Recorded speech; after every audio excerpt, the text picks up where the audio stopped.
मुरारिसुरार्चितलिङ्गं निर्मलभासितशोभितलिङ्गम् ಜಗತ್ಸರ್ವಂ ಪರಮಾತ್ಮೈವ. ಜಗತ್ತೆಲ್ಲವೂ ಪರಮಾತ್ಮನೇ. ಹೌದಲ್ಲ?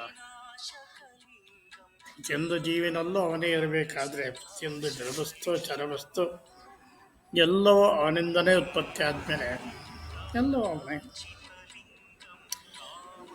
ಅದೇ ಗೀತೆಯಲ್ಲಿ ಹೀಗೆ ಹೇಳುತ್ತೆ, ಮತ್ತಃ ಪರತರಂ ಮಾನ್ಯತೋ ಕಿಂಚಿದಸ್ತಿ ಧನಂಜಯ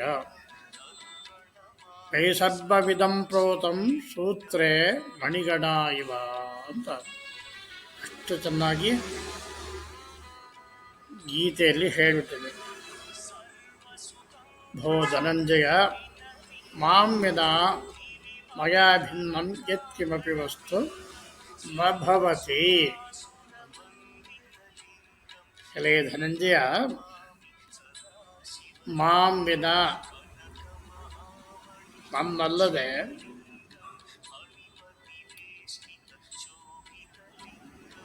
ಮಯಾ ಭಿನ್ನಂ ಯತ್ಕಿಮಪಿ ವಸ್ತು ನ ಭವತಿ. ನನಗಿಂತ ಭಿನ್ನವಾದ ವಸ್ತು ಜಗತ್ತಿನಲ್ಲಿ ಎಲ್ಲಿಯೂ ಯಾವುದೂ ಇಲ್ಲ ಅಂತ ಅಷ್ಟು ಚೆನ್ನಾಗಿ ಭಗವಂತ ಹೇಳಿಬಿಟ್ಟಿದೆ. ಹೇಗೆ ಅಂದರೆ, ಸೂತ್ರೇ ಮಣಯೋ ಯಥಾ ಭವಂತಿ ತಥಾ ಮಯಿ ಏತದ್ವಿಶ್ವಂ ಸದ್ಭಂ ನೈರಂತರ್ಯೇಣ ಸಂಯುಕ್ತಂ. ಸೂತ್ರದಲ್ಲಿ ಅಂದರೆ ದಾರದಲ್ಲಿ ಮಣಿಗಳು ಹೇಗೆ ಪೋಣಿಸಿ ಒಂದೇ ಆಗಿದೆಯೋ ಹಾಗೆ ಈ ವಿಶ್ವ ಎಲ್ಲ ನಿರಂತರವಾಗಿ ನನ್ನಿಂದನೇ ಕೂಡಿದೆ. ಏತದ್ ವಿಶ್ವಂ ನೈರಂತರ್ಯೇಣ ಸಂಯುಕ್ತಂ ಅಂತ ಅಷ್ಟು ಚೆನ್ನಾಗಿ ಹೇಳಿ. ಅದರಿಂದ ಅವನು ಬಿಟ್ಟು ಬೇರೆ ಎಲ್ಲೂ ವಿಶ್ವದಲ್ಲಿ ಯಾವುದು ಇಲ್ಲವೇ ಇಲ್ಲ ಅಂತ. ಅವನೆಲ್ಲ ತರಲ್ಲೂ ಇದ್ದಾನೆ ಅಂತಂದಮೇಲೆ ನಾವು ಕೂಡ ಅವನ ವಸ್ತುವೇ ಆದ್ದರಿಂದ ಪರಮಾತ್ಮನ ವಸ್ತು ಅಂತಲೇ ನಾವು ಚಿಂತನೆ ಮಾಡಬೇಕು.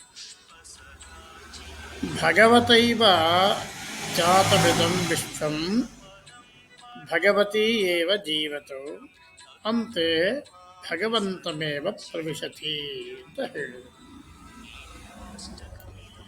ಈ ದೇಹನೇ ಆಗಲಿ, ವಸ್ತುನೇ ಆಗಲಿ, ಚರವಸ್ತು ಆಗಲಿ, ಜಡವಸ್ತು ಆಗಲಿ, ಇನ್ನೊಂದೇ ಆಗಲಿ, ಭಗವತೈವ ಜಾತಮಿದಂ ವಿಶ್ವಂ ಅಂತ. ಈ ಪ್ರತಿಯೊಂದು ವಿಶ್ವ ಪೂರ್ತಿ ಭಗವಂತನಿಂದಲೇ ಹುಟ್ಟಿದೆ. ಭಗವತಿ ಏವ ಜೀವತೆ, ಭಗವಂತನಲ್ಲೇ ಜೀವಿಸುತ್ತೆ. ಅಂತೆ ಭಗವಂತಮೇವ ಪ್ರವಿಶತಿ, ಕೊನೆಯಲ್ಲಿ ಭಗವಂತನನ್ನೇ ಸೇರುತ್ತದೆ ಅಂತ. ಭಗವಾನ್ ನಾಮ ಚೈತನ್ಯ ಘನರೂಪೋ ಪರಮಾತ್ಮ ಇವ. ಹಾಗಾದರೆ ಭಗವಂತ ಅಂದೇನು ಅಂದರೆ ಚೈತನ್ಯದ ಗಟ್ಟಿಯ ಪರಮಾತ್ಮ ಅಂತ. ಅದು ಬಿಟ್ಟರೆ ಬೇರೆ ಎನ್ನಲ್ಲ. ಮಹಾಚೈತನ್ಯ ಯಾವುದು ಅಂತಂದರೆ ಇದೆ. ಯಾಕೆ ಅಂತಂದರೆ ಭೀಷಾಸ್ಪಾದ್ವಾತಃ ಪವತೆ ಭೀಷೋದೇತಿ ಸೂರ್ಯ ಭೀಷಾಸ್ಪಾದಗ್ಶ್ಚೇಂದಶ್ಚ ನೃತ್ಯದ್ಧಾವತಿ ಪಂಚಮಯಿತಿ. ಅವನ ಹೆದರಿಕೆಯಿಂದನೇ ವಾತಃ ಪವತೆ ಭೀಷಾವದೇತಿ ಸೂರ್ಯ, ಅವನ ಹೆದರಿಕೆಯಿಂದ ಸೂರ್ಯ ಹುಟ್ಟುತ್ತೆ. ಭೀಷಾಸ್ಪಾದಗ್ಶ್ಚೇಂದಶ್ಚ ಅಗ್ನಿ, ಇಂದ್ರಾಯ, ವಾವರುಣ, ನೃತ್ಯ, ವಾಯು, ಕುಬೇರ, ಈಶಾನ ಇತ್ಯಾದಿಗಳೆಲ್ಲ ಅವನ ಅಣತಿಯಂತೆಯೇ ಕೆಲಸ ಮಾಡುತ್ತೆ. ನೃತ್ಯದ್ಧಾವತಿ ಪಂಚಮಯಿತಿ, ಯಮ ಕೂಡ ಹೆದರ್ಕೊಂಡು ಓಡೋಗ್ತಾನೆ, ಹೆದರ್ಕೊಂಡು ಶಾಸನ ಮಾಡೋದಕ್ಕೋಸ್ಕರ. ಆದ್ದರಿಂದ ಈ ವಿಶ್ವವೆಲ್ಲ ಹೇಗೆ ಅಂತಂದರೆ ಸಂಪೂರ್ಣವಾಗಿ ಆ ಭಗವಂತನ್ನೇ ಆವರಿಸಿದೆ. ಇದೇ ತೊಂದರೆ ನೋಡಿ, ಸಪ್ತದಿಶೋ ನಾನಾ ಸೂರ್ಯ ಸಪ್ತಹೋತಾರ್ಜ ದೇವ ಆದಿತ್ಯ ಯೇ ಸಪ್ತಾಹ ಅಂತ. 7 ದಿಕ್ಕುಗಳಲ್ಲೂ ನಾನಾ ಸೂರ್ಯರು. ಆ ಎಲ್ಲ ನಾನಾ ಸೂರ್ಯರಿಗೆ ಅನೇಕ ಅಂದರೆ ಈಗ ನಮಗೆ ಕಾಣ್ತಾ ಇರ್ತಕ್ಕಂಥದ್ದು ಒಂದೇ ಸೂರ್ಯ. ಹಾಗೆಯೇ ಎಲ್ಲ ದಿಕ್ಕುಗಳಲ್ಲೂ ಅನೇಕ ಕೋಟ್ಯಾನುಕೋಟಿ ಸೂರ್ಯರು. ಆ ಕೋಟ್ಯಾನುಕೋಟಿ ಸೂರ್ಯರಿಗೆ ಎಷ್ಟೋ ಕೋಟಿ ಭೂಮಿಗಳು ಹೌದಲ್ಲ, ಎಣಿಸ್ಲಿಕ್ಕೆ ಲೆಕ್ಕ ಆಗಲ್ಲ. ನಮ್ದು ಯಾವುದೋ ಒಂದು ಸಣ್ಣ ಭೂಮಿ ಅಷ್ಟೇ. ಆ ಭೂಮಿನಲ್ಲಿ ಒಂದು ಸಣ್ಣ ಕಣ ನಾವು ಅಷ್ಟೇ, ಅದು ಬಿಟ್ಟರೆ ಇನ್ನೇನಿಲ್ಲ. ಅಂಥ ಎಲ್ಲ ಭೂಮಿಗಳನ್ನು ಸೂರ್ಯನ ಎಳೆದಿಟ್ಕೊಂಡು ಶಾಸನ ಮಾಡ್ತಾ ಇರ್ತಕ್ಕಂಥ ಆ ಪರಮಾತ್ಮ ಎಲ್ಲರಲ್ಲೂ ಇಲ್ಲ ಅಂತ ಹೇಗೆ ಹೇಳ್ತೀವಿ? ಆದ್ದರಿಂದ ಅವನು ನಿರಂತರವಾಗಿ ಎಲ್ಲರನ್ನು ಎಳೆದಿಟ್ಕೊಂಡು ಈ ಸೂರ್ಯ ಈ ಮಣಿತರ ಪೋಣಿಸಿ ಎಲ್ಲರನ್ನು ಇಟ್ಕೊಂಡು ತನ್ನ ಕೆಲಸ ದಾನ ಮಾಡ್ತಾ ಇದ್ದಾನೆ. ಸುಮ್ಮನೆ ಆರಾಮ ತನ್ನ ಸ್ಥಾನ ಕೂತಿದ್ದಾರೆ ಅಷ್ಟೇ. ಬಾಕಿಯವರೆಲ್ಲ ಕೆಲಸ ಮಾಡ್ತಾಯಿದ್ದಾರೆ, ಅವನ ಅಣತಿ ಅಂತ ಕೆಲಸ ಮಾಡ್ತಾರೆ. ಹೇಗೆ ಮಣಿಗಳು ಪೋಣಿಸಿದೆಯೋ ಹಾಗೆ ಈ ಪ್ರತಿಯೊಂದು ವಿಶ್ವದ ಎಲ್ಲ ಗ್ರಹಗಳು ನಕ್ಷತ್ರಗಳು ಅವನ ಅಣತಿಯಂತೆಯೇ ನಡೆಯುತ್ತೆ ಅಂತ.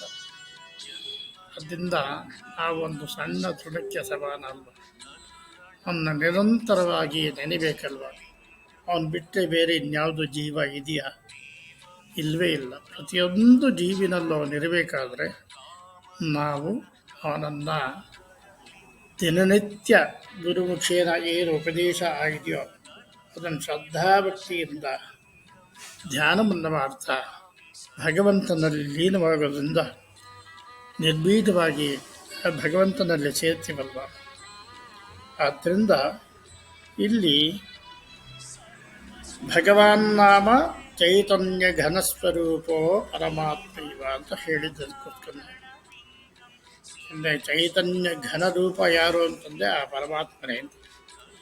ಏತಸ್ಮೈ ವೇದಾಂತೆ ಪರಬ್ರಹ್ಮ ಈಶ್ವರ ಸಾಕ್ಷಿ ಇತ್ಯಾದೀನಿ ನಾಮಧೇಯಾನಿ.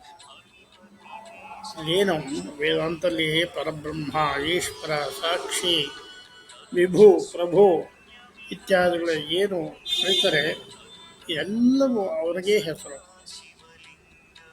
ಆತ್ಮೇತ್ಯುಕ್ತೆ ಪ್ರತ್ಯಗಾತ್ಮೇತ್ಯುಕ್ತೇಪಿ ಏಷ ಇವ. ಆತ್ಮ ಅಂದರೆ ಕೂಡ ಇವನೇನೆ, ಪ್ರತ್ಯಗಾತ್ಮ ಅಂದರೆ ಕೂಡ ಇವನೇನೆ. ಅದು ಬಿಟ್ಟರೆ ಬೇರೆ ಇನ್ಯಾವುದು ಇಲ್ಲ. ಏತಸ್ಯಾತ್ಮನೋ ಆಕಾರ ವಿಕಾರಾದಯೋ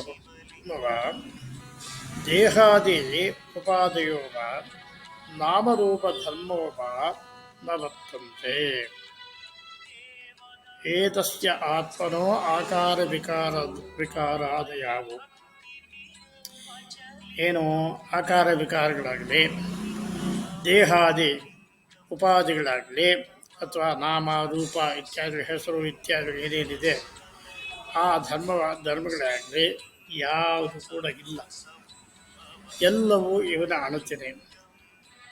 ಏಕೆಂದರೆ ಹುಟ್ಟಿದ ಪ್ರತಿಯೊಂದು ಜೀವಿಯು ಶುದ್ಧ ಕೂಡ, ಪ್ರತಿಯೊಂದು ನದಿಗಳು ಕೂಡ ಸಾಗರ ಸೇರಿ ಹಾಗೆ ಸಾಗರ ಅಂತ ಹೇಳಿಸ್ಕೊಳುತ್ತೆ. ಕೃಷ್ಣಾ ನದಿ ಹೋಗಿ ಸಾಗರಕ್ಕೆ ಸೇರಿದ್ರೆ ಯಾವತ್ತೂ ಅದು ಕೃಷ್ಣಾ ನದಿ ಅಂತ ಹೇಳಲ್ಲ, ಸಾಗರ ಅಂತಲೇ ಹೇಳಿದ್ದೆ. ಹಾಗೆ ಪ್ರತಿಯೊಂದು ಜೀವಿಯು ಕೂಡ ಅವನಲ್ಲಿ ಸೇರಿ ಅದು ಪರಮಾತ್ಮನೇ ಆಗಿರುತ್ತೆ ಅಂತ ಇದು ಮುಖ್ಯವಾದ ಉದ್ದೇಶ. ಆಕಾಶ ಇವ ಆತ್ಮ ಸೂಕ್ಷ್ಮ ವ್ಯಾಪಕಶ್ಚ ವರ್ತತೆ. ಈ ಆತ್ಮ ಅಂತಕ್ಕಂಥದ್ದು ಆಕಾಶದಂತೆ ಸೂಕ್ಷ್ಮ ಆಗಿರುತ್ತೆ ಮತ್ತು ವ್ಯಾಪಕ ಅನಂತತೆ ಇದರಲ್ಲಿ ಇದೆ ಅಂತ ಹೇಳ್ಬಿಟ್ಟು ಆತ್ಮನಿಗೆ ಯಾವತ್ತೂ ಸಾವಿಲ್ಲ ಅನ್ನೋದು ಆಗಲೇ ಭಗವದ್ಗೀತೆಯಲ್ಲಿ ಹೇಳಿದೆ.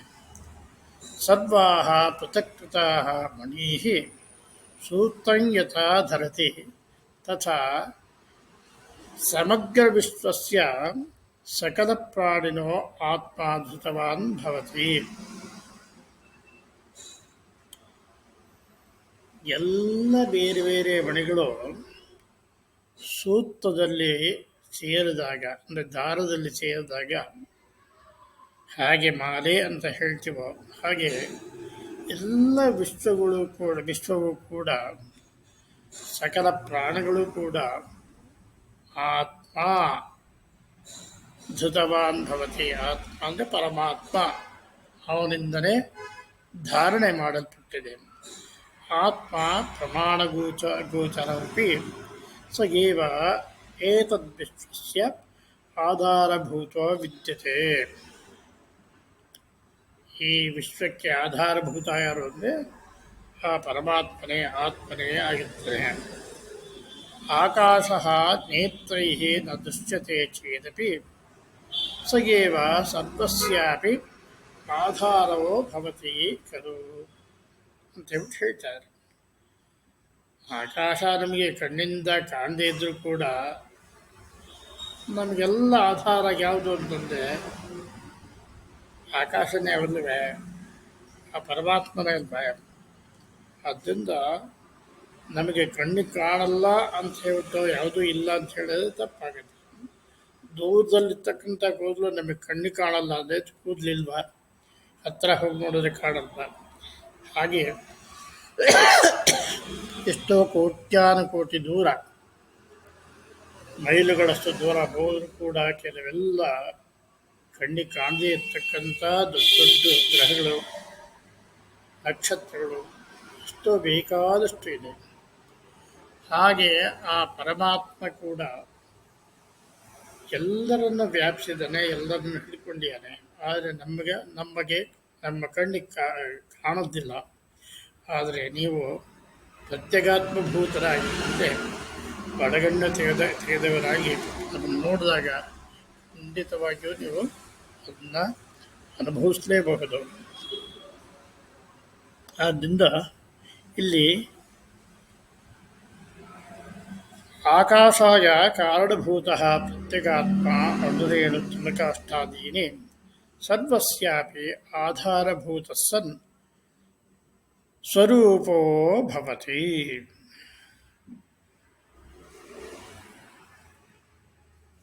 ಆಕಾಶಕ್ಕೆ ಕಾರಣಭೂತರಾಗಿರ್ತಕ್ಕಂಥ ಪ್ರತ್ಯೇಗಾತ್ಮ ಅಣು, ರೇಣು, ತೃಣಕಾಷ್ಠ ಇತ್ಯಾದಿ ಎಲ್ಲದರಲ್ಲೂ ಆಧಾರಭೂತರಾಗಿದ್ದುಕೊಂಡು ಸ್ವರೂಪವಾಗಿ ಆಗಿದ್ದಾನೆ. ಅಂದರೆ ಎಲ್ಲ ಥರಲ್ಲೂ ಅವನು ಇರಬೇಕಾದ್ರೆ ಇನ್ನೇನು ಗೋಚರಿಸಬೇಕಾಗಿದ್ದಿಲ್ಲ. ಆದ್ದರಿಂದ ದೇಹ ನಿಮಗೆ ಕಾಣುತ್ತೆ, ಮನಸ್ಸು ಗೋಚರವಾಗುತ್ತೆ, ಮನಸ್ಸಿಗೆ ಬುದ್ಧಿಗೆ ಗೋಚರವಾಗುತ್ತೆ. ಆದರೆ ಆತ್ಮ ಅಂತಕ್ಕಂಥದ್ದು ನೀವು ಅನುಭವಿಸಿ ಅದನ್ನು ನೋಡಬೇಕು. ಅಂದರೆ ಪ್ರತ್ಯೇಗಾತ್ಮಭೂತರಾಗಿ ನೀವು ನೋಡಬೇಕು. ಕಣ್ಣು ಮುಚ್ಚಿ ನೋಡಿದಾಗ ಅದು ನಿಮಗೆ ಗೋಚರವಾಗುತ್ತೆ. ಏತದಾತ್ಮಾನಂ ವಿಹಾಯ ವಿಶ್ವಮಿತಿ ನಾಸ್ತೀವ. ಈ ಆತ್ಮನನ್ನು ಬಿಟ್ಟು ವಿಶ್ವ ಅಂತಕ್ಕಂಥದ್ದು ಬೇರೆ ಇನ್ಯಾವುದೂ ಇಲ್ಲ. ಆದ್ದರಿಂದ ಆ ಪರಮಾತ್ಮನೇ ಎಲ್ಲರ ಆತ್ಮ. ಹಾಗೆಯೇ ಬೆಂಕಿಯ ಕೊಳ್ಳಿ ಕಿಡಿಗಳಾಗಿ ಹಾರಿ ಅನೇಕ ಕಿಡಿಗಳು ಅಂತ ಹೇಳುತ್ತೋ ಹಾಗೆ ಆ ಬೆಂಕಿ ಆಗಿರುತ್ತೆ, ಬೆಂಕಿಯ ಇದೇ ಆಗಿರುತ್ತೆ. ಹಾಗೆ ಆ ಪರಮಾತ್ಮನಿಂದ ಎಲ್ಲವೂ ಜಾತವಾಗಿ ಪರಮಾತ್ಮನೇ ಆಗಿದೆ. ಆದ್ದರಿಂದ ಎಲ್ಲರೂ ಆ ಪರಮಾತ್ಮನನ್ನು ಕಾಣಲು ಮನಸ್ಸನ್ನು ಹೊಂದಿ ಪ್ರತ್ಯೇಗಾತ್ಮಭೂತರಾಗಿ ಎಲ್ಲರನ್ನೂ ನೀವು ಅನುಭವಿಸಬೇಕಾಗಿ ನನ್ನ ಪ್ರಾರ್ಥನೆ. ನಮಸ್ಕಾರ.